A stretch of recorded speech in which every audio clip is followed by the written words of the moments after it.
Okay, Assalamualaikum warahmatullahi wabarakatuh. Okay, di sini saya menampilkan satu produk pada anda yang lebih alami, iaitu menggunakan Fresh 24. Ramai di antara kita yang telah menggunakan deodoran. Perbezaan di antara deodoran dengan Fresh 24, deodoran yang kita pakai peluh kita keluar, tetapi bila mana kita menggunakan deodoran yang biasa di pasaran, kita calik saja di bahagian kita punya ketiak ni, calik, dia akan menyekat peluh kita.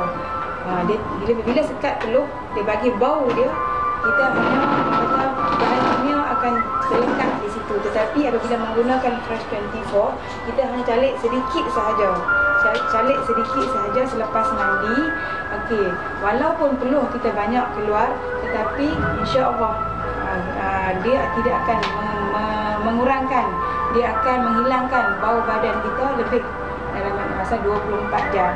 Seandainya selepas kita selalu guna, katakanlah seminggu kita sentiasa menggunakan Fresh 24, kemudian satu hari kita terlupa, sehari dua hari kita terlupa untuk menggunakan Fresh 24, tidak ada masalah kerana bau badan juga tidak akan berbau. Begitu juga bila mana kita menggunakan Fresh 24, satu hari seandainya ketiak kita terasa gatal, okey, kita stopkan dahulu penggunaan Fresh 24, hanya ambil air, calikkan sahaja di bahagian ketiak selama gatal tersebut. Kemudian dah habis gatal, barulah kita gunakan balik Fresh 24. Okey, jangan risau, tidak ada bahan kimia dan lebih alami. Mudah-mudahan kita tidak terkena kanser-kanser yang lebih berbahaya. Wabillahi taufiq wal hidayah. Wassalamualaikum.